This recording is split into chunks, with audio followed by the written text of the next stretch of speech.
السلام عليكم ورحمة الله وبركاته. بالنسبة للمستوى الثاني إعدادي خيار فرنسية la fécondation in vitro. Donc certains couples rencontrent parfois des difficultés à concevoir un enfant même quand ils le désirent. Ces difficultés proviennent de la stérilité aux causes multiples.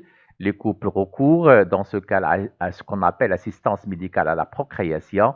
Donc la question, quelles sont les techniques de l'assistance médicale, ou plutôt, quelles sont les techniques que propose l'assistance médicale pour pallier à la stérilité d'un couple.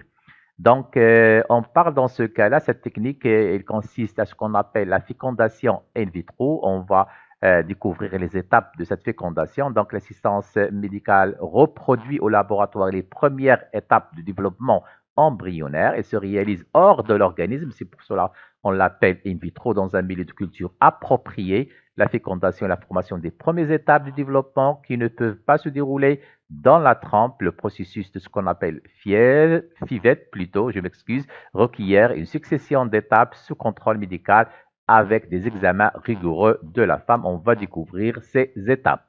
Alors, donc notre fécondation in vitro. Nous avons bien sûr l'appareil reproducteur de la femme, cavité utérine, trompe utérine, les ovaires bien sûr, notre col de utérin et notre vagin. Première étape, comme vous le constatez, il y aura une stimulation hormonale des ovaires qui va favoriser la maturation de plusieurs follicules. Donc, cette stimulation va se faire par des hormones FSH, comme vous le constatez. Étape suivante, on va bien sûr passer, on va recueillir, comme vous le constatez, effectivement, le prélèvement plutôt s'effectue ce contrôle échographique. Effectivement, on va prélever un certain ensemble, bien sûr, d'ovules, des deux ovaires, bien sûr, comme vous le constatez. Effectivement. Donc, étape suivante, après avoir prélevé ces ovules, on va les mettre, comme vous le constatez, dans un tube à essai, échantillon, un autre tube à essai qu'on renferme les échantillons du sperme, qu'on a prélevé bien sûr au niveau des testicules du mari. Étape suivante, on va isoler du liquide folliculaire les ovules qui seront bien sûr alors mis en contact avec les spermatozoïdes. Que va-t-il se passer bien sûr? On va constater que bien sûr, vous le savez très bien, bien sûr, les spermatozoïdes vont se diriger vers les ovules. Donc, il y aura une réunion des gamètes qui va permettre la fécondation d'environ, c'est une estimation, 60% des ovules, effectivement. Voilà.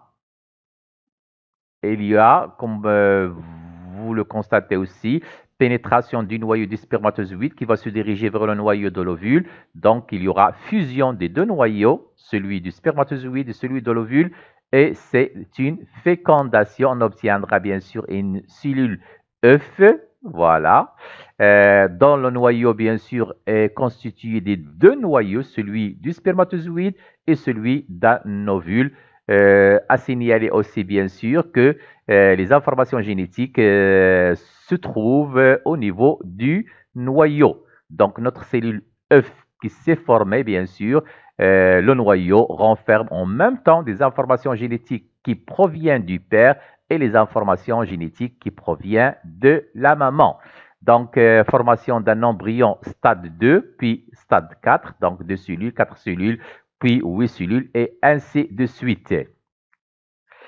Étape suivante, comme nous l'avons déjà dit bien sûr, plusieurs embryons au stade 4, 4 cellules sont ensuite déposés dans la cavité utérine à l'aide d'une fine canule, comme vous allez le voir, effectivement. Voilà. Et c'est notre étape de nidation. Donc, ainsi, il y aura nidation et bien sûr, développement de notre embryon et on passe bien sûr directement à une grossesse. Merci.